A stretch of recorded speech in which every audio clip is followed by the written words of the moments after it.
Ito ang pinakamasaya. Presyong mataas, ireklamo mo. May free Coke 1.5 liter ka pa. What? Libre Coke 1.5 liter? May free Coke 1.5 liter ka pa. Tama, ang mangiped.com. Si Katudo Brunch ay bukas mula alas 6 ng umaga hanggang alas 8 ng gabi. O ate, uulitin ko ha, hanggang 8 p.m. Samantalang ang Mangiped Bubog naman ay mula 7 a.m. hanggang 4 p.m. Pwede na po ang GCash, debit card, or credit card sa mangiped.com. Tandaan, big time prize rollback tuwing Martes, Huwebes at Sabado sa mangiped.com, Bodega ng Bayan Incorporated, ang dating Delmar Marketing. Visit our store for more details. 30TI Fair Trade Permit number OCM.060 series of 2025. More than 2 decades of providing music and entertainment. Music and entertainment. News and information. We will carry on. Will carry We on. will deliver. We will strive to always be better. This is your first Your first FM station in San Jose Occidental, Mindoro. 101.7. Radyo Natin FM. This is your radio.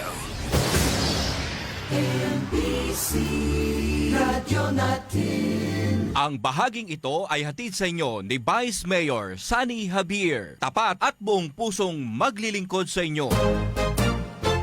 Hanap mo ba ay exciting na shopping experience? No worries! Dahil nandito na ang Save More Department Store. Ang one-stop destination para sa lahat ng iyong kailangan, Save More Department Store. Mababang presyo at dekalidad na produkto ang hatid namin sa inyo. Mula sa grocery items, school and office supplies, toys, beauty products, jewelries, perfumes, hanggang sa fashion trends na mga damit pang bata, sapatos at tsinelas para sa lahat, gamit pang kusina, plastic wares, hardware at home appliances. Nako, tiyak na mapapabili ka dito. Kung ang hanap mo naman ay iba't ibang klase ng cellphone, meron din sila. Cellphone accessories, certified cellphone technician, available din sa kanila. Ops, meron pa. Dahil sa Save More Department Store, ang serbisyo ng mga empleyado ay kagigiliwan mo. Napaka-friendly at matulungin ang staff namin dito. Kaya't ano pang hinihintay mo? Tara na sa Save More Department Store at maghanap ng mga produkto na mapapasayo. Save More Department Store, ang store na sulit sa tipid at sulit sa saya. Dahil sa Save More, makakakuha ka ng more. Save More Department Store. For more updates, visit our page Save More Department Store.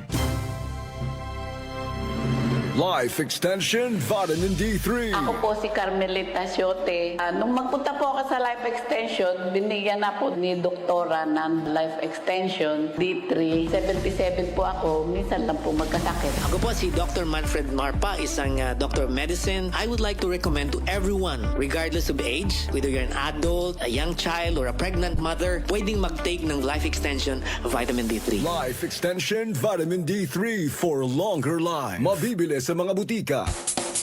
Phoenix Super LPG. Ang Super LPG ng bayan. May German-made regulator para sa inyong safe, sigurado at simpleng cooking experience. At dahil bago ang tangke, siguradong dekalidad ang laman at wasto ang timbang. At eto pa, kapag Phoenix LPG na ang pinili mong partner sa pagluluto, papalitan ang gamit mo ngayong tangke ng bagong-bagong Super Phoenix LPG. At isaswap ang super tibay German-made regulator ng walang gastos. Kaya ano pang hinihintay mo? Tawag na sa 0906-514-3503 para sa Globe at TM users at 0920-295-6044 para sa Smart Sun at TNT subscribers. O kaya'y bumisita sa Tamaraw Gas Center malapit sa Barangay Hall ng Barangay 1 sa Burgos Street, San Jose Occidental, Mindoro. Phoenix LPG, ang tunay na Super LPG ng bayan.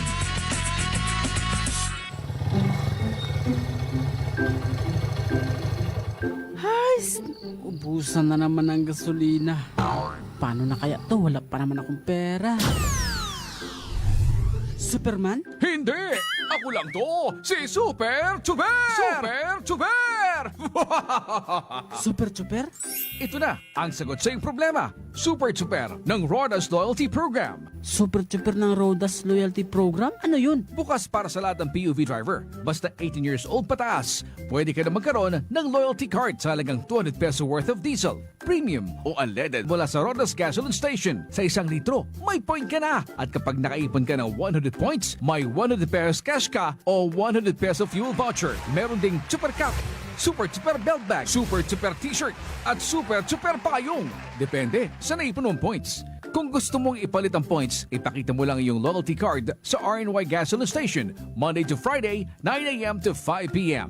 O ano pang hinihintay mo? Sali na sa Super ng Rodas Loyalty Program! Para kahit wala kang panggas, sagot ka ng loyalty card. Wow! Ang galing naman! Sige, kukuha ko niyan. Pero pautangin mo muna ako ha. Panggas lang. Sige, pero bayaran mo ako ha.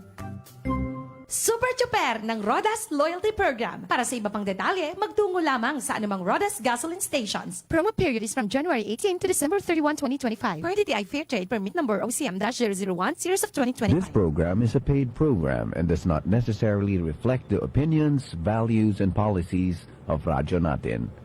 Radyo Natin shall not be held liable for any views or opinions expressed during this program. Umeko Hour. Paghahatid ng impormasyon at kaganapan sa loob ng Occidental Mindoro Electric Cooperative. Umeko Hour. Paglilinaw sa mga napapanahong usapin. Umeko Hour.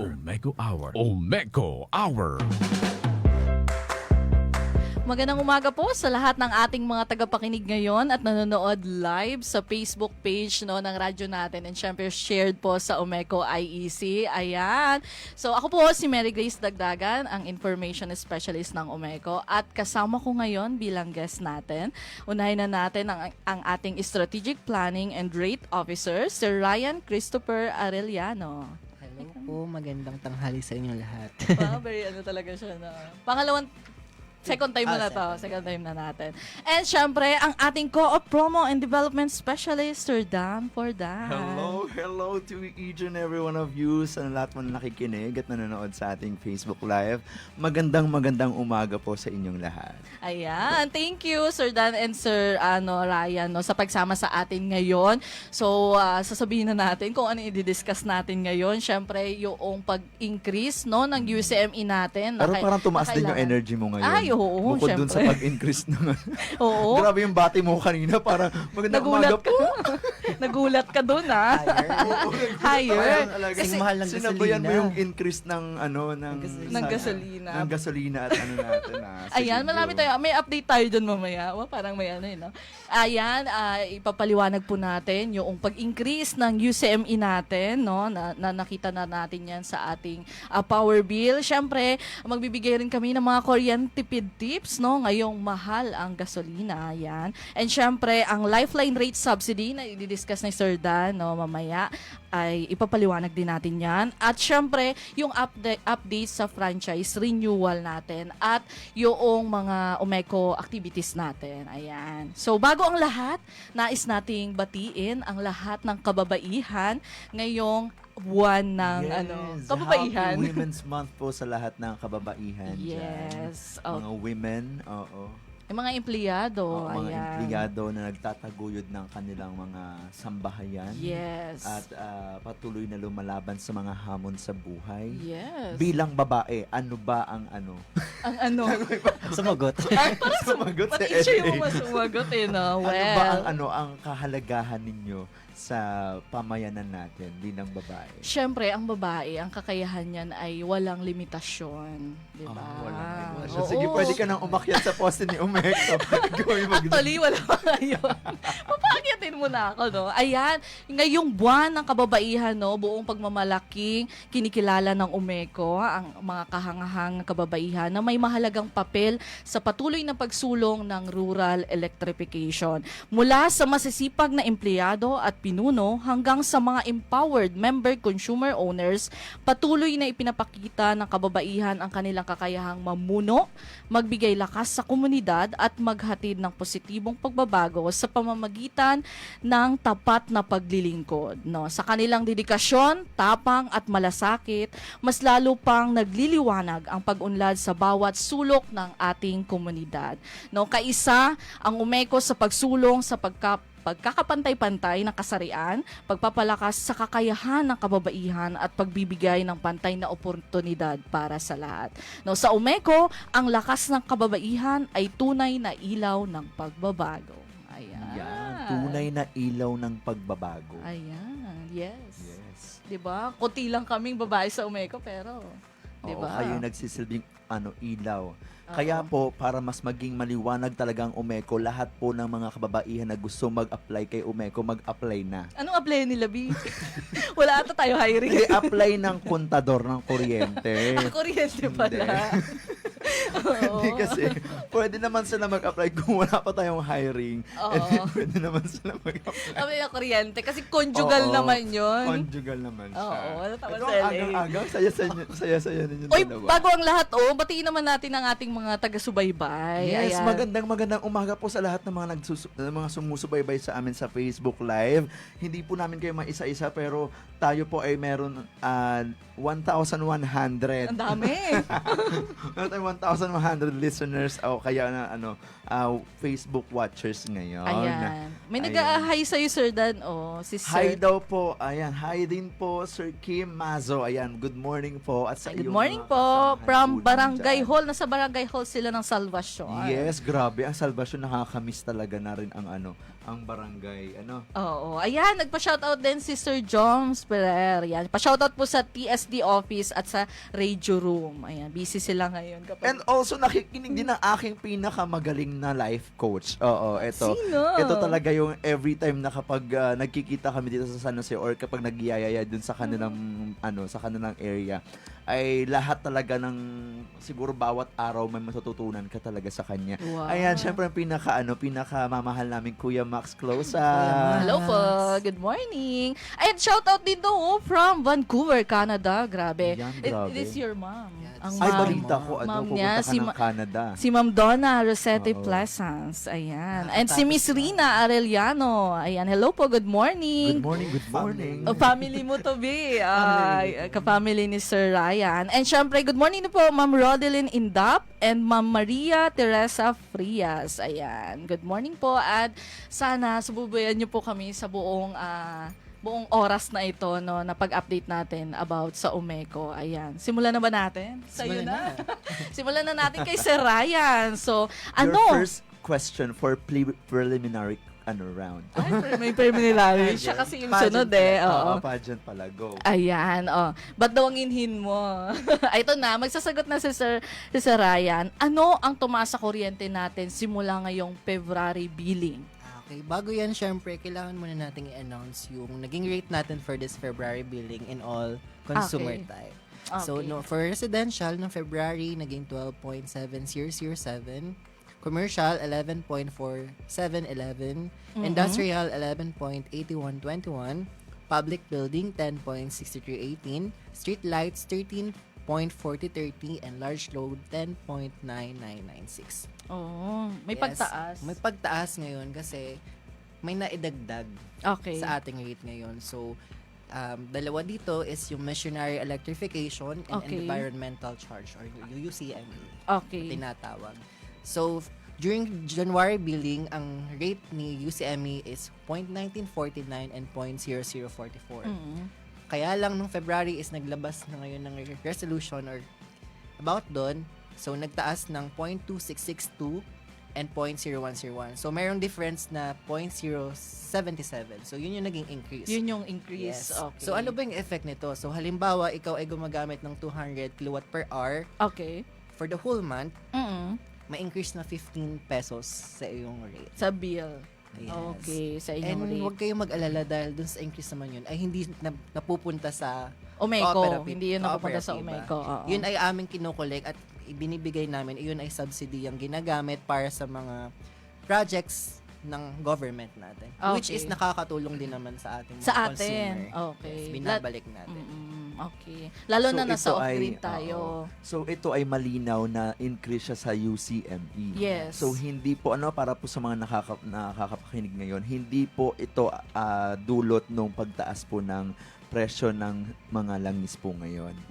Ayan. So, yun po, yung UCME po, yun po yung parang pina-approve pa po natin last 2024, I think, if I'm not mistaken. Yun po ay nagkaroon po ng ilang mga hearings para po bago po siya ma-implement, para po ay ma-review ng bawat mga electric cooperatives dito sa Mimaropa region. In energy sector. So yan ay final ng NAPOCOR sa Yes. ERC. And then inaprubahan ng ERC at dinistribute no sa mga electric cooperative para ipatupad. So hindi siya gawa-gawa lang UMECO no, sumusunod tayo sa Energy Regulatory Commission. So yan ay may total na 0.077 no centavos ayan. Na increase, okay.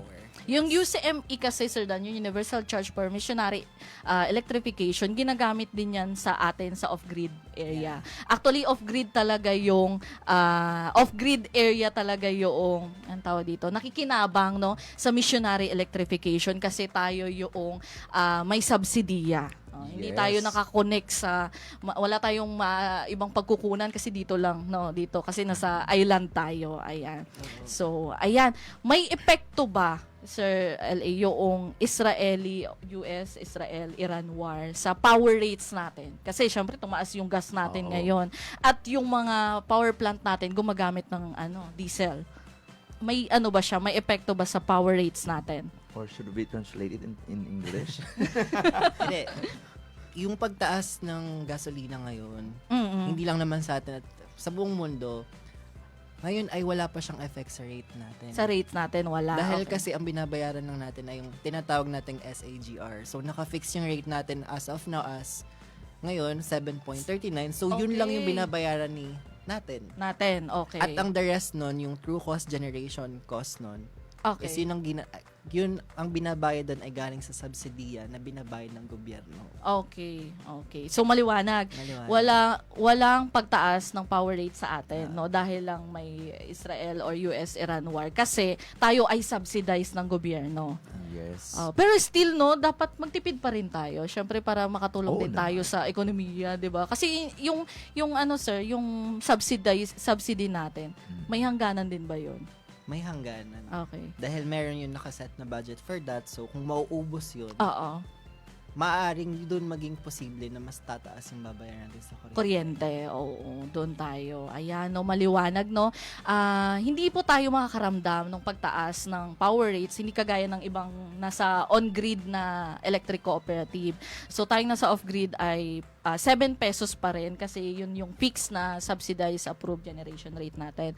So, pero may hangganan din yung subsidiya ng gobyerno kasi ay kung magtuloy-tuloy yung war no tas may medyo magkaroon sabihin na natin worst case scenario no maging 6 months no may pahirapan na magkuha ng diesel no na crudo sa Middle East no so yung mga planta natin gumagamit noon so maaring magkaroon. And kung sakali man, kasi sabi ni Attorney Secretary Garin no, ng DOE, no, mayroon pa tayong tawag dito, mayroon pa tayong sapat no na reserve no sa ating crudo no sa gasolina. So, pero yung presyo nun ang hindi natin makontrol kasi. Yes, tama naman. Ay pag tumaas yung presyo ng crudo, tataas din yung babayaran ng gobyernong subsidy. Yeah. So doon pwedeng maubos yon. Pero naaalala nyo noong December 2025, nagkaroon tayo ng increase na 0.9282 sa commercial, industrial, large load. Yung mga ganung pagtaas ay maaaring i-apply na NPC naman. So, hindi namin sinasarado na magtataas or hindi tataas yung bayad. Pero, pag ito ay in-apply ng NPC, maaari talaga. Parang may posible, no, na apply nila. Pero as of now, wala. Wala pa. naman. Kasi meron pa tayong mga reserve, no. Pero pwede ngayon mangyayari ngayon kasi yung sabi mo last year no yung sa Ukraine at Russian war no nag-apply yung NPC ng pagtaas sa UCME. So posible din yan mangyari ngayon kung magtutuloy-tuloy no and ang maapektuhan pa rin yan ay tayo pa rin kasi magtataas yung sisingilin sa ating UCME by next year. Yes. Expected na natin yung worst case scenario.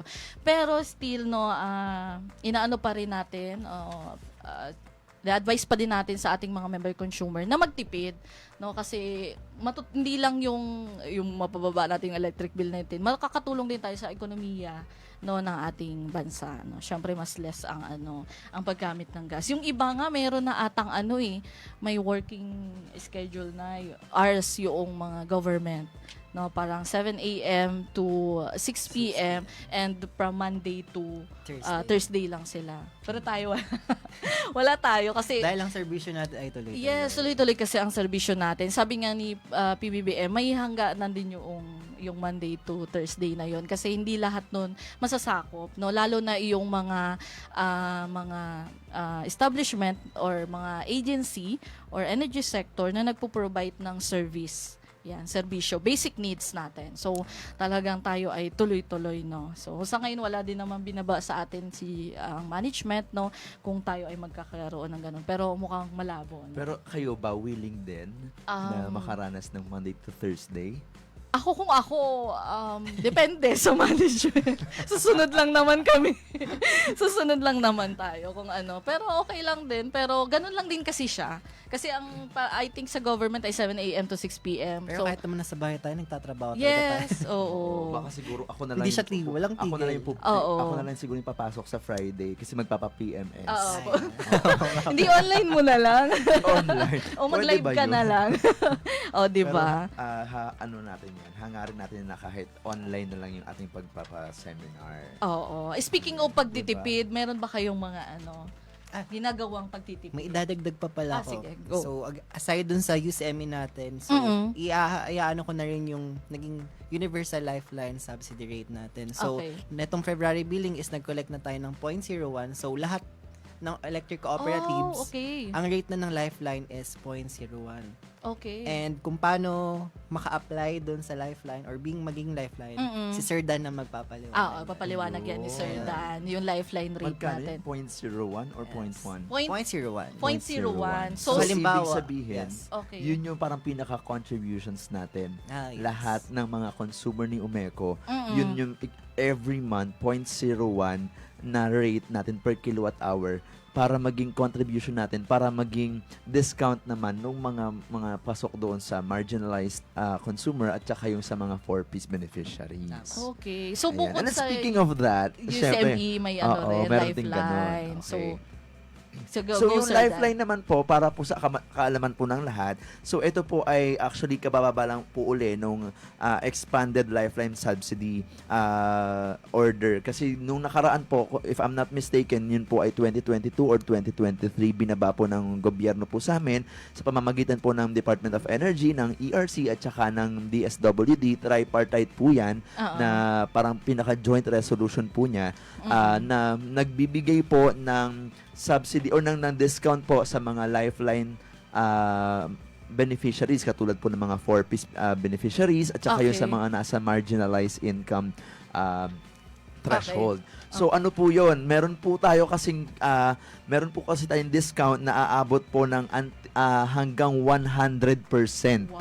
So meaning, kapag ikaw po ay pasok doon sa beneficiary list and also doon po sa mga kumukonsumo po ng ganitong certain amount of kilowatt hour within the month, so kayo po ay makakatanggap po ng discount. So pwedeng 100%, pwedeng 75%, pwedeng 35% at pwedeng 20%. So meron po mga bracket dyan. Pero ano po yung bumaba sa amin na Lifeline rate subsidy na expansion or yung order. So yun po yung yun po yung order or yung resolution na nagpabago po doon sa kung paano yung method ng pag-a-apply. Before po kasi, kapag kayo po ay 4-piece beneficiary, kailangan nyo mag-apply talaga mismo kay Umeco. Kung kayo ang nakapangalan, kung kayo din po ang nakapangalan sa kontador, at kayo po ang 4-piece beneficiary, so kailangan nyo pa rin po before na mag-apply kay Umeco. So sa ngayon po, yung binaba po nila na batas or na resolution, ito po yung nakapagpabago naman ng method. So ibig sabihin, sa ngayon, ang kailangan na lang pong gawin ng mga 4-piece beneficiary na nakapangalan sa kontador at sila po mismo yung 4-piece beneficiary ay kailangan po nilang maghintay na lang. Okay, maghintay na ng confirmation kasi po automatic na siya. Okay? Automatic na po yung registration po natin. Basta 4-piece. Basta 4-piece beneficiary. So bakit po? Paano magiging automatic? Kasi po, inutos po ng Department of Energy at ang ERC na ang DSWD daw po under niya po ng 4-piece. Oo. So sila daw po yung magbibigay ng listahan ng mga beneficiaries sa Department of Energy at saka sa ERC. Okay. And then si ERC naman ang magbibigay sa atin sa mga distribution utilities ng listahan. Okay. So para maipapagtagpo-tagpo natin 'yan kung sino mga nakapangalan sa kontador at sino yung mga yung magiging automatic na registration. Okay. Kung sakali naman po na hindi po sa inyo nakapangalan yung kontador at kayo po ay 4-piece beneficiary, so pwede pa naman po makapag-avail. Nakalagay naman po doon sa resolution na kailangan ninyo na nakatira doon sa mismong bahay din na yon. Okay. Halimbawa, si tatay ang nakapangalan sa kontador, pero si nanay ang 4-piece beneficiary.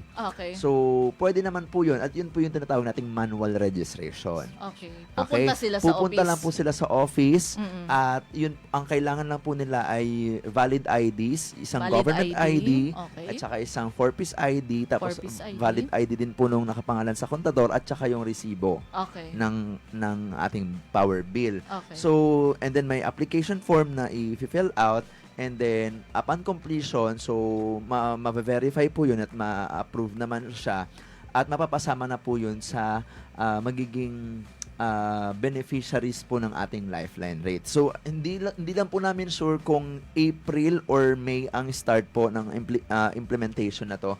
Pero sa ngayon po ay patuloy po kaming tumatanggap. Bukas po ang Ng aming aplikasyon. opisina sa mga mag-a-apply po ng mga 4-piece na yan na hindi po sa kanila nakapangalan ng kontador. Okay. So, kailangan po nila talagang mapatunayan na sila po ay nakatira doon mismo sa bahay ng na kanilang kung sila ang 4-piece tapos nakatira sila doon sa Bahay bahay na yun. ng magulang na yon nila or what. So kailangan talaga mapatunayan din. Okay. So yun po at when it comes to discount naman, may mga din po yan, may mga category. Halimbawa, kapag kayo po ay 71 kilowatt-hour to 100 kilowatt-hour, Okay. so ang magiging discount po ninyo ay 20% discount. 20%. Okay. Yeah. Kapag halimbawa naman po, 51 to 70 kilowatt-hour, ang Okay. magiging discount nyo po ay 35%. Okay.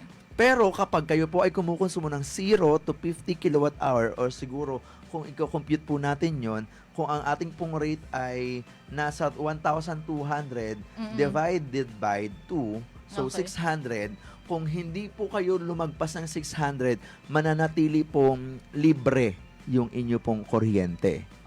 So, ibig sabihin, tinanong ko siya kung paano malalaman. Okay. So, halimbawa, sila po ay senior citizen, lifeline rate discount, beneficiary. beneficiary, So, ang mangyayari kapag sila ay kumonsumo ng less than 50 kilowatt-hour, matatanggap nila yung resibo nila or yung reading na nakalagay kung magkano yung na-reading nila. Pero doon sa pinakababa, ay magiging 0 na lang Zero siya. na. Wala siyang babayaran. Okay. Kasi nga, doon sa resibo, may nakalagay doon na lifeline rate discount at doon na mababawas yung parang pinakababayaran nila for the month. Oh. So, yun. So, talagang wala kang babayaran Walang babayaran na. kapag 50 kilowatt-hour. kilowatt-hour lang. Oo, parang mga 600 pesos talaga siya. Pero Sir Dan, lilinawin lang din naman natin dun sa bracketing na nabanggit ni Sir Dan. Based dun sa sinabi din sa atin ng ating FSD manager, ang applicable lang sa atin na for the lifeline subsidy rate is yung bracket for 0 to 50.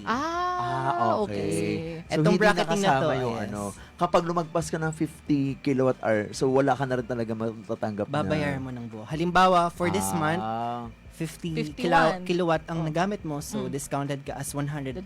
So, pero kung meaning- next month, 51, babayaran mo ng buo. So wala, Okay. hindi magiging effective yung 35% discount. Yeah, yung 51 to 70 and 71 to 100. Ayan, thank you for that information. Ay bracketing lang na nagginamit halimbawa ni Meralco.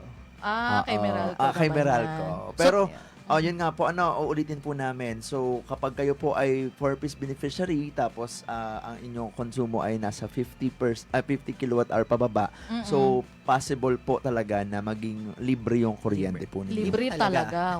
Libre talaga yung kuryente. Hindi, kapag sila po ay kasi possible, bakit ko sinabing possible? Kapag sila yung nakapangalan sa kontador, at saka sila mismo yung beneficiary or yung 4-piece beneficiary. Kasi Okay. may iilan na 4-piece beneficiary tapos hindi nakapangalan yung kontador tapos hindi naman mag-a-apply ng manual, so wala talaga sila makukuhang 100% na discount.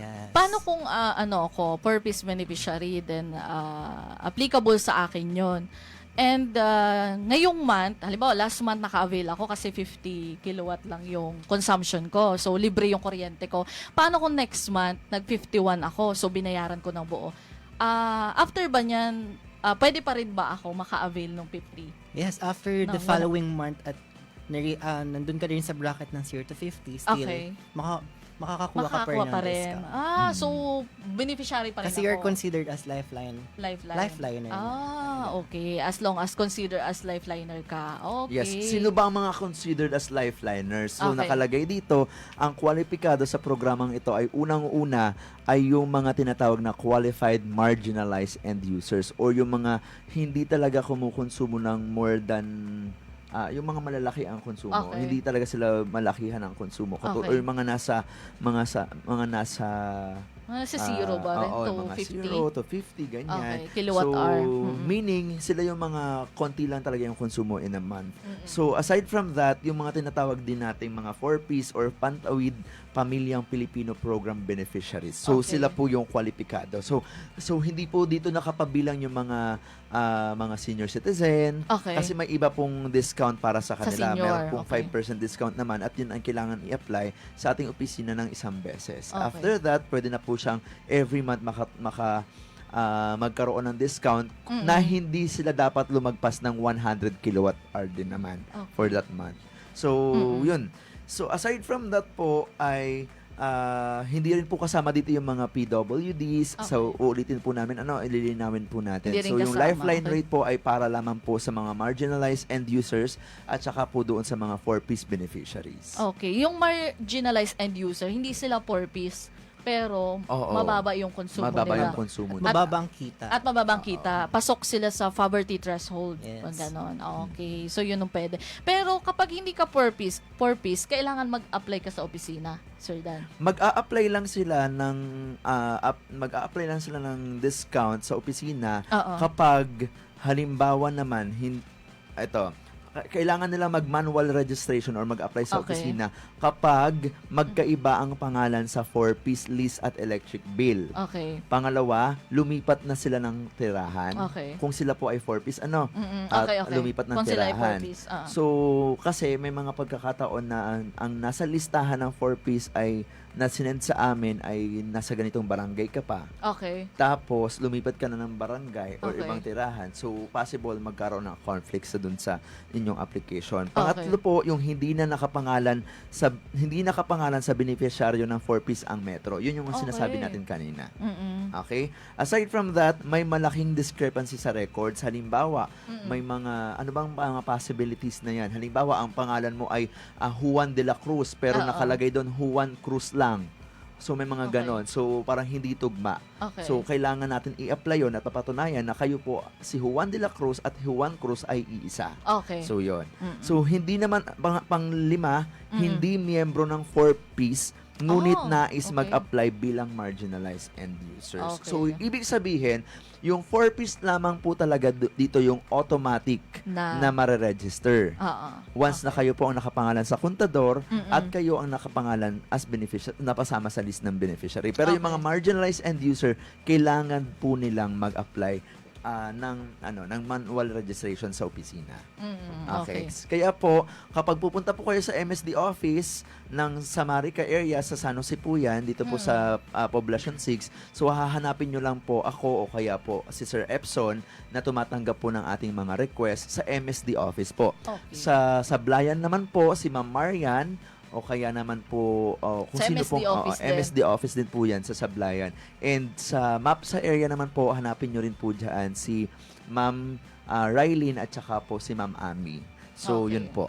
So, yun po yun yung about sa ating sa ating 4-piece beneficiary or sa Lifeline rate Okay, discount. okay. So sana po sa lahat po ng mga nakakarinig po na mga 4-piece beneficiaries, kung kayo po ang nagbabayad sa kontador, kayo din po ang nakapangalan sa kontador. So ano niyo na po ito, i-grab niyo na po yung opportunity na to para kayo po ay magkaroon ng discount.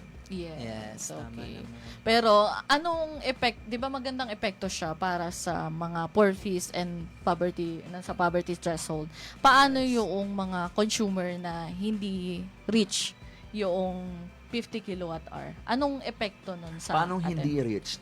Kumbaga, Kumbaga, hindi nila hindi talaga sila kumukonsumo. Mas mataas dun mas sa 50. mataas. Kanino kukunin yung subsidy nun?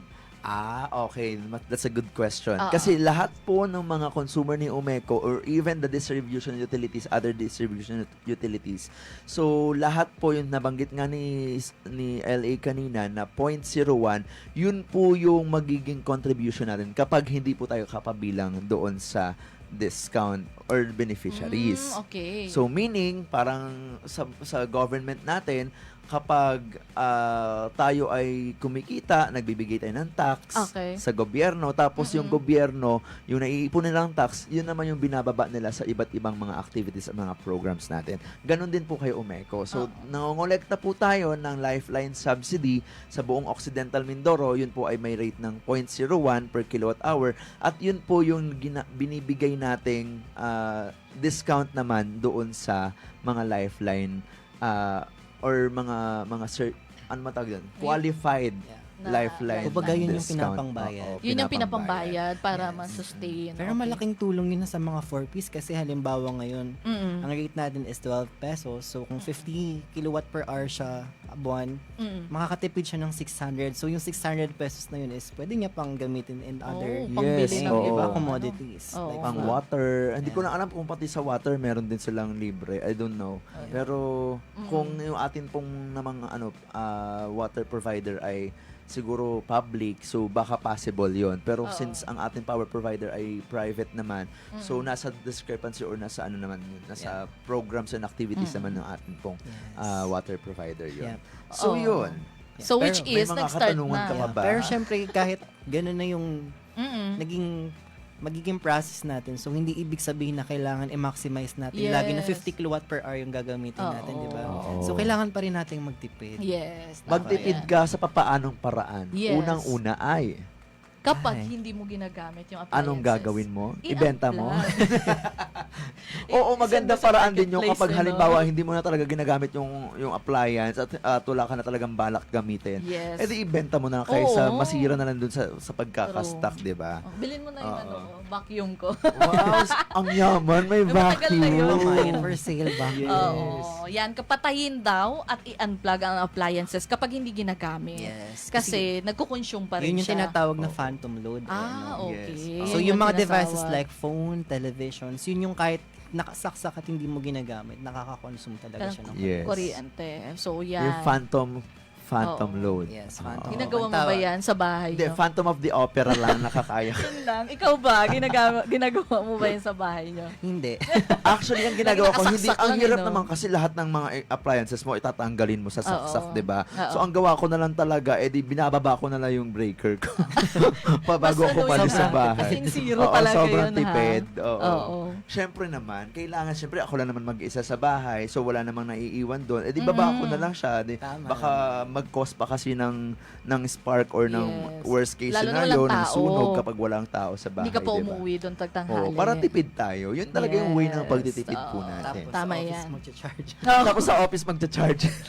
Hindi po, wala namang ganon. wala naman. Oo, wala namang ganon. Laptop lang, cellphone lang nasa charge natin sa Yung office. essential Yes. lang for work. Oo. Magdala tayo ng Ng washing machine. washing machine dun sa office. Siyempre hindi pwede. Ikaw naman. Oo. Ayan. Pangalawa, Sir Dan, gumamit ng LED bulbs kasi mas matipid sa kuryente. Mas efficient siya kumpara sa incandescent at fluorescent bulb. Oo. At mas matagal daw ang buhay. At kung kailangan nito. nyo po ng LED bulb, check the link below. Nag-promote ka. Di, marami I'm a naman. promotion officer, di ba? Ikaw magbenta, bawal yun. Ayan, check nyo na lang po yung natin, Yellow Basket. Yellow Basket, ginawang live. Ayan, pwede naman magbili sa mga hardware store. No, dapat LED bulb. Kasi daw, yung LED bulb, hindi nagiinit kumpara sa fluorescent at incandescent. So, mas tipid siya sa kuryente. At mas patagal nga naman ang buhay. Ayan. Pangatlo, limitahan ang paggamit ng aircon. Ayan. Parang idan talaga to. Hindi na po ako nag-aircon. Kung kaya gumamit ng electric fan o iset ang aircon sa 25 to 26 degrees Celsius. Ayan. Ay, sorry, hindi na po ako nilalamig kasi sa gabi. Kasi malamig kasi ang simoy ng hangin sa gabi, di ba? Oo. May nabasa ako sa isang interview na Nino yan? interview sa sa isang tawag dito, dyaryo ba 'yon? Pwede daw sa tawag dito sa opisina gumamit ng aircon at saka electric fan. So iset mo yung aircon mo halimbawa 25 degrees Celsius tapos i-on mo yung electric fan para yung lamig niya kumalat sa within the Parang tinry ko yun before. Tinry mo. Mas malamig. Dumoble. Dumoble. Actually, natry ko yan before Dumoble yung bill ko. Kasi for us, for our air to circulate talaga sa buong room, kailangan kung may nakabukas na aircon, so, syempre, may mga aircon kasi na mahina lang yung fan, pero malakas makapagpalamig, di ba? So, para at least mabilis yung pag-circulate ng lamig, edi gamitan mo siya ng electric fan. Yes. Pero ang gawa kasi ng iba, 1 hour ang aircon, tapos after ng aircon, doon mo na lang siya electric fan para mas tipid. Mas malamig na kesa din. Kesa yung sabay talaga na ginagamit. Ano brand ba ng aircon mo? Ang brand ng siguro Bawal hindi, hindi siya Dapat tape. inverter. Pero actually, nabili ko pa siya doon sa Frozen, Yung alam mo hindi yun? nag-frozen? Oo. Nabili ko siya sa Encantadia. Ano nga tawag? Mini Ave. Mini Ave. Si Metena pala to. Yun pala yun. Ayan, pang-apat, magplansya at maglaba ng sabay-sabay para hindi pa ulit-ulit ang paggamit ng appliances na malakas sa kuryente. Hindi ako nagpa-plancha. Dapat isahan. So, halimbawa kung marami kayo sa bahay, isang beses sabay-sabay kayo maglaba. Oo, kahit parang kahit isang oras yung pagpaplansya ninyo, mas matipid pa rin siya kesa sa araw-araw na tig 15 minutes. Yes. Yun. Tapos kapag nagplansya ka ng uniform mo, dapat isahan lahat yung 4 na uniform mo. Magkakapatong-patong? Hindi. Isahan mo silang anuhin. Akala ko magpapatong-patong Ipaplansyahin. Kasi, dati kasi ang gawa ko, isa-isa eh. Kada papasok na ako eh. Isa-isa. Akala ka pala late. Joke lang. Minsan lang. Hanggang 5 lang. Po. Lagi pong maaga si Grace pumasok. Ikaw yun. Ayan. So, dapat, halimbawa kung naka-uniform kayo, lalo na sa estudyante, lahat yung 4 na o 5 uniform mo, iplansya mo na siya sa kung that time ka magka-plancha. Wag yung kung kailan ka papasok, saka ka magplansya. Hindi ko gawain yan. Diba? Gawain ko yung dati. Ngayon sinasabay-sabay ko na. Ayan. Yes. Sunod, iwasang madalas buksan ang refrigerator. Kung madalas binubuksan ang ref, mas lalong nagtatrabaho ang compressor at mas mataas ang konsumo ng kuryente. Basta alamin kung naka-on yung ref, ha? Basta naka-on yung ref, bawal buksan lagi. Pero kapag naka-off naman yung ref, pwede naman na sigurong buksan-buksan. Yes. Yung mga old. Oo. Ayan. Bakit natin kailangan hindi palaging buksan yung ating refrigerator? Kasi nga po, kapag binuksan natin, syempre, yan po ay hindi naman mainit. Kumbaga, mag-a-adjust yung temperature, 'di ba? Pag sinarado natin, so hindi na ganun consistent yung temperature sa loob. So, mag-a-adjust yung ating compressors or yung parang pinaka motor. Kaya kaya aandar siya uli hanggang sa ma-maintain niya uli yung ganong temperature. Tama. Tsaka wag na mag-ref kung tubig lang naman. Kagaya ko. Medyo tatamaan mo kami. Kagaya ko. Tatamaan kami doon, ha? Tubig lang pinapalamig ko sa ref. Sorry, nakapatay na yung ref ko. Dapat bumili na lang tayo ng yelo. Bili na lang ako ng yelo. Oo, nakapatay na yung ref natin eh. Kaya bawal na rin tayo sa malamig. Na-reveal kami doon, ha? Oo, na-reveal tuloy tubig na. lang yung laman ng ref. Yung may ref ako pero hindi nakabukas. Bawal sa'yo malamig. Oo, bawal tayo sa atin ng malamig kaya hindi na po naka-open yung ref natin sa bahay. Ayan. Sunod, samantalahin ang natural na liwanag at hangin. Sa umaga at hapon, buksan ang bintana upang mabawasan ang paggamit ng ilaw at electric fan. Ganon din sa paglalaba. No, kapag mahangin at mainit, Wag na mag-dryer. Wag na mag-dryer. Oh, ganun ginawa ko on Saturday. Sa mga pantalon, oo. Yes. The more, at saka ito ha, isang tip lang po. Kahit na i-full nyo ng 5 yung inyong inyong dryer, same lang din po siya, yung tuyo niya. Okay. Oo. Sa Sa one. 2 or talaga? 3 ganyan. Kaya pala. Oo, same lang din siya. So, niloloko tayo Paikot-ikutin ng ka lang talaga niyan. So, At saka mas pinaikot-ikot ka nakakaano. lang. So, sapat na po yung at least mga 2 or 3 lang yung ipipihit Times ninyo. paikutin.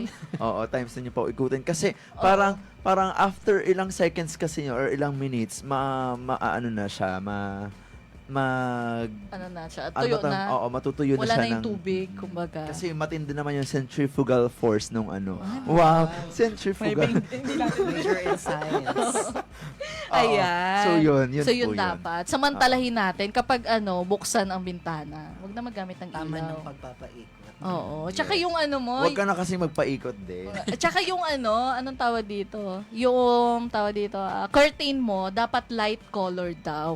Para hindi niya ma-absorb yung init nung labas. Halimbawa, yung curtain mo ay puti, tapos natamaan siya ng araw, hindi niya ma-absorb yung init. So, yung init, hindi papasok sa loob ng bahay mo. Yes. Ganon. Yes. Diba? Pero pag mayaman-yaman ka, pwede ka maglagay ng thermal curtain. May ganun. Ay, kasi yung curtain ko man nakatatagtan doon ako kapag bawal pumasok dito. Yun lang yun. Parang sa CR yun. Sa akin, blah, blah, blah, bilang konsehal. Wow. Ganon. Ayan. So, kapag maglalaba tayo, hindi naman maulan ngayon, Sir Dan, di ba? At mahangin naman sa gabi, Sir Ryan. So, pwede tayong kapag naglaba tayo ng Saturday, ampay na natin sa laba at mainit naman, tutuyuin naman siya ng hangin. Naglalaba kayo. Yes. Ikaw nagpapaano ka kasi. Hindi ako naglalaba eh. Nagpapalaba siya. Hindi rin ako nagpapalaba. Hindi talaga ako mismo naglalaba. Hindi, joke lang. Bongga na. Oo. Ay, ulit-ulit lang yung damit. Anyways, ayan. Ito pa. Kidding aside. Meron pa, Sir Dan, gumamit ng energy efficient appliances. So, pumili ng appliances na may energy efficiency label upang makatipid sa kuryente sa pangmatagalan. Ano ibig sabihin? Yung may Yellow tatlong tag. star. Yellow tag. Yung DOE sticker na may tawag dito, star. Basta yung mga appliances na nabibili natin na may mga yellow tag, yun yung mga inverter type Inverter yun. Kapag marami daw star, sabi ng DOE, mas efficient siya at mas tipid siya sa kuryente. Nakita ko Medyo mahal, mahal pero na, along the way, in the future. Pang Yung matagalan. long term kasi yung titingnan mo kung magkano yung matitipid. Yes, pati yung tipid sa kuryente, tsaka pangmatagalan yung appliances. So nakita ko yan sa sa kapitbahay ko. Sabi ko, ang ganda ng ng tawag dito, ng ref mo. Kasi lahat talaga star, may star. So yung iba kasi yung 2 star lang, 3 star. So sa pagpili po ng ating appliances, dapat yung may tatak ng DOE, yung kulay yellow sticker na may maraming star yung piliin natin. Kasi pag mas less star, mas mataas yung konsumo ng kuryente. Ayan. Yes. Ano pa ba? Isa pa dito yung, syempre pag may aircon ka, dapat daw ipalinis mo yung aircon mo. Yes. Kasi kapag may dumi siya, madumi yung filter. aircon mo, parang mas nag-work yung mas nag-work yung fan mo, so mas mataas yung makukonsume niya na kuryente. Ayan, so ipalinis mo na. Ilan po ba kayo?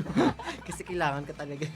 Kailangan mo talaga. Ayan, comment down daw po yung mga gusto, may mga naglilinis na aircon. naglilinis ng aircon. So, kailangan daw po ni LA. Yes, palinis natin yung aircon. Sa office din kasama mo na.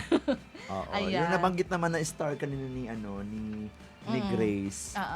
Yun ay gabay lamang natin sa ating pagbili, 'di ba? Yes. Katulad ng mga stars sa up above. So, isa ay nagsasabing star gabay yun. lang yan. Yeah, regardless naman kung ano appliances mo, nasa tao pa rin talaga kung how you gonna save. Yes. Nasa sayo pa rin kung paano magtipid ng kuryente. Ayan. So, i-practice na natin. Although, hindi naman tayo, di ba, apektado. Pero, soon, kapag nagtagal yung, Pero, we always assume na apektado tayo lang. Yes. So, para Or hindi makatulong tayo din kampanya. tayo.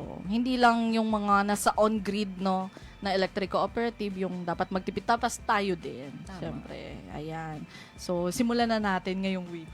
It's our social responsibility. Yes, ayan. So, bukod dyan, mag-update naman tayo sa ating prangkisa. Ayan, ang Umeco po ay nag-a-apply ng renewal ng prangkisa niya for another 25 years. So, tayo ay para tuloy-tuloy na makapag-distribute ng kuryente dito sa mainland Occidental Mindoro. So, ang prangkisa po ng Umeco kasi ay nakatakdang mag-end sa 2030. So, mayroon pa tayong ilan? Mga 4 years, 4 no? years. So, ngayon ay nag-apply at nag-aasikaso ng Umeco para sa prangkisa nito, sa renewal, kasi mahabang proseso siya.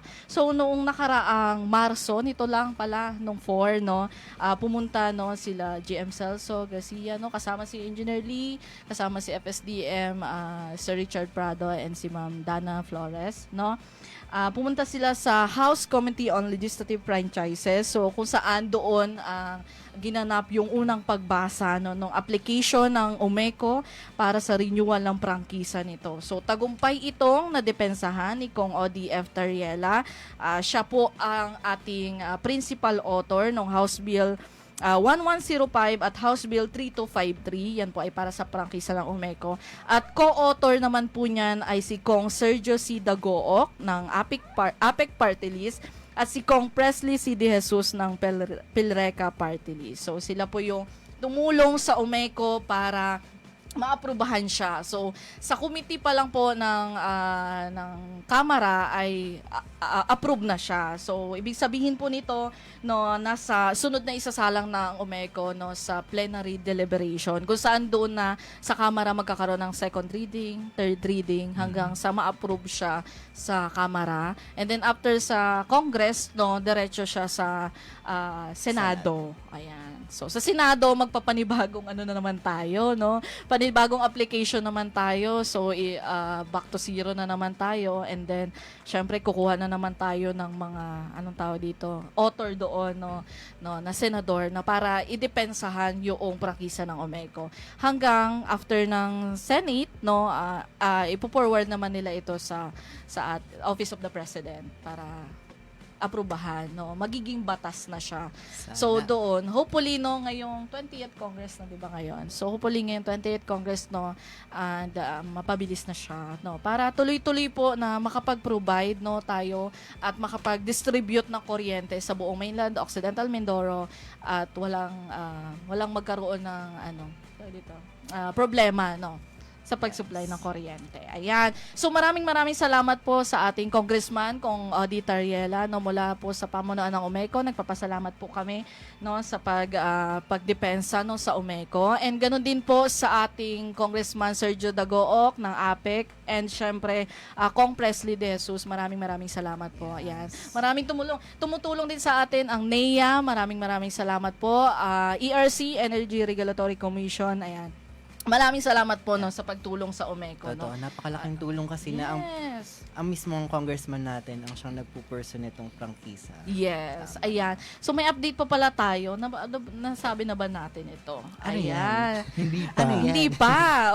Okay po, sa madaling sabi, ang Umeco po ay nagkaroon na po ng panibagong power provider para sa sablayan at saka sa MAPSA areas po natin.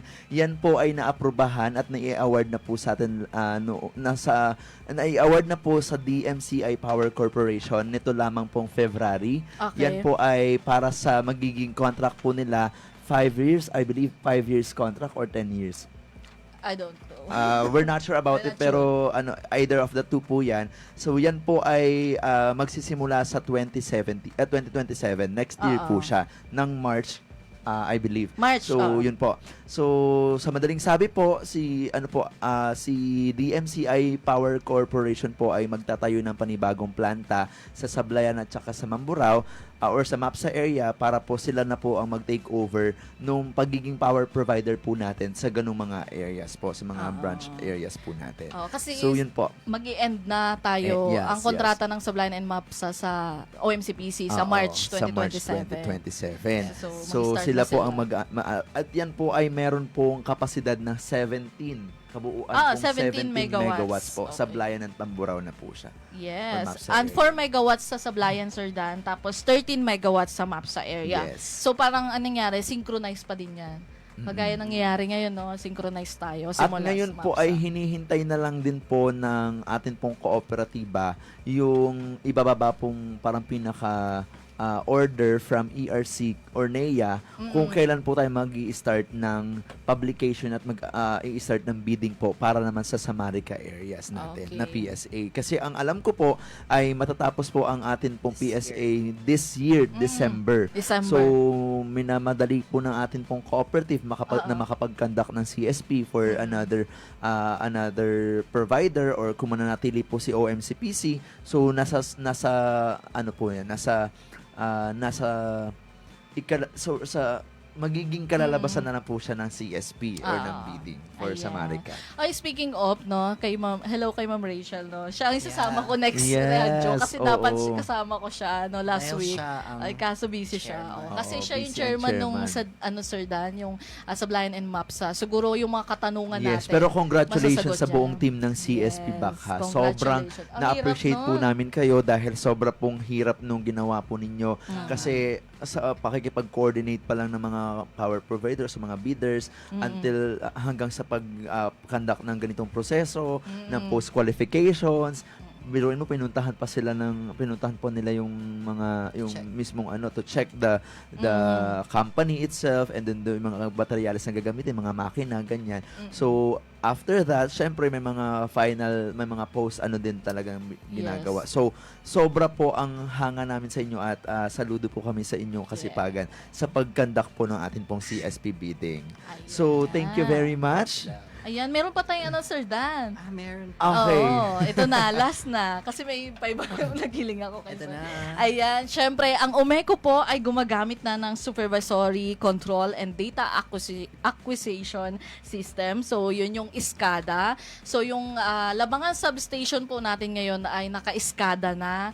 So, ibig sabihin po yan, kahit wala ng tao, no, yung Labangan Substation natin, or kahit isang tao lang, pwede na siya. Kasi, nakokontrol na siya dito sa central, dito sa dispatch control center natin, no, which is dito sa ating main office. Ayan, yung tatawag nating dispatch control center. Ayan, hi po kala Sir Christian at sa ating mga operator. Ayan.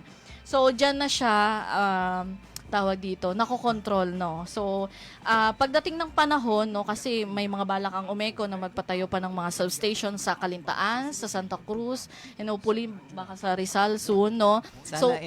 Sana lahat na ng municipality, no, meron ng substation. Or even sa mga island natin, di ba? Magkaroon tayo ng mga ganun. So, ang balak niya, no, magsisimula pa lang siya sa Labangan. So, ang balak ng Umeco, no, na lahat ng magiging substation natin ay na SCADA na. So, makokontrol na natin dito sa dito mismo sa Umeco Main. Ayan. So, yung SCADA po ay ginagamit para mag-monitor o mag-control ng mga pasilidad mula sa malalayong lugar. Gamit po ang computer. Ayan. Makikita po agad dito sa Dispatch Control Center ang demand sa kuryente mula sa mga substation at maaari din po itong kontrolin gaya ng pagbukas o pagsara ng mga switches nito. Ayan. Mapapabilis din po nito ang troubleshooting at power restoration ng ating mga lineman. Kasi kapag may SCADA, makikita mo na agad yung trouble, mabilis po siyang magagawa ng ating mga lineman. Ayan. So ito po ay isa sa mga mahalagang hakbang ng Umeco tungo sa tuloy-tuloy na modernisasyon po ng ating pasilidad. So layunin nito na makapaghatid ng mas mabilis na pagtugon, mas ligtas na operasyon at mas maasang serbisyo ng kuryente para sa lahat ng member consumer owners. Ayan. Yes. Marami pa tayong mga ano tawag dito, i-update balang araw, no? Kasi kailangan natin makasabay, no, sa innovation. And mas less kasi yung anong tawag din, Sir Dan? Mas less yung expenses, no, pag ano. Oo, yung system loss. Ayan. Bago tayo mag-end, batiin muna natin yung mga nanood kanina. Hello. Isa Castillo, hi daw. Hello Shout out po. daw, Sir L.A. And sabi hello niya. din sa aking manager, Ma'am Rachel. Hello, Ma'am Rachel. Ayan, nanonood siya. Next month, ikaw kasama ko. Ang dami nagpapa-shoutout. Ano Oo. ba to? Ay, Sir Christian. Ayan. Hello, Sir Christian. Shout out. Shoutout ko na rin yung mga friends ko kay Ayan, shout Sofia, out kay mo. Kaizel, kay Giselle, at kay attorney Luis Ladaga. Ayan, Wow, shoutout hello. din po kay Sir Harvey Garcia. Hello, Sir Grabe, Harvey. from Batalek 1. Ayan. Tama ba? Batalek Yes. 1 or 2? So, Saan- yan. Basta sa bahay siya. Oo, basta nasa Batangas siya. Siya yung Lagot tayo isa kay sa Sir magagaling Harvey. talagang ano dyan, taga ISD talaga. Ayan. Hello, Sir Harvey. See you soon. See you Ayan. soon sa, kung meron ba tayong mga, Baka sa Zoom na lang. sa Zoom na lang ata kami nagkikita na to lagi eh. No? Ayan. O, sige, Ayan. Sir Dan. Shoutout din kay SK Vince. Ayan. Okay. And Sino ba? Sa nandyan lahat ng, sa 10,000 nating nanonood. sa 10,000 Hello nating po. nanonood. Ayan. Hello kay Sir Ricky na lagi tayong binabate. Ayan, si Sir Ricky M. Ayan. Sa mga board of directors po namin sa opisina, thank you very much and shoutout din po. And also sa GM, sa iba't ibang departamento po ng atin pong kooperatiba, shoutout po sa inyo. Hello po. Sa mga lineman po na nasa labas ngayon, mag-iingat po kayo lagi. Yes. And rehydrate po, please. Yes. Uminom po lagi Drink ng your tubig. water. Oo, drink your water mga B. So, kailangan po yon kasi Okay. napakainit talaga ng atin pong panahon. And always po Yes. tayong yun, mag-iingat sa bawat panahon. So, At aming thank you mga very data much. gatherers Oo, mga din. data Ayan. gatherers. Nasa paluan ngayon Nasa for paluan pa na gathering. ngayon sila. For Sila Sir yes. Noel. Ayan. Hello So, po. shout out po sa inyong lahat. At shout out din po sa ating mga magiging mga MCO officers po sa bawat barangay, Yes. sa Marica area, sa Blayan at saka sa Mamburao. Mm-mm. So, magkakaroon nga po pala, quick update lang, quick invitation lang sa lahat po ng mga MCO officers natin sa bawat barangay na nakikinig po ngayon. So, magkita-kita po tayo sa March 28 po yan sa atin pong magiging reorganized MCO officer oath-taking naman. Wow. So, dito po yan sa San Jose at See tayo you po ay po. magkakaroon ng isang programa for Ayan. Ayan, si Ma'am Ma'am Nova. Shout out, Ma'am din Loda. po Ma'am for the Nova. warm. Yes, syempre happy Women's Month po sa inyong Yes. lahat. Sana all talaga may pang libreng spa. Yes. Abangan mo, Ma'am Nova, ang her story niya sa programa. Yes, Hello. grabe naman. Ayan. Yan, thank Sir you very Dan. much po. Once again, this is Dan for Dan. Mary Grace Dagdagan. Ako pala. And this is Ryan Arellano po. And you've been listening to Umeco Updates here on Radyo Natin San Jose. So, happy Women's Month po ulit sa inyong lahat and God bless and power on. Inyong napakinggan ang Umeco Hour. Tunghayang muli ang mga susunod nilang programa dito sa Radyo Natin 101.7 Umeco Hour. Umeco Hour. Umeco Hour. For views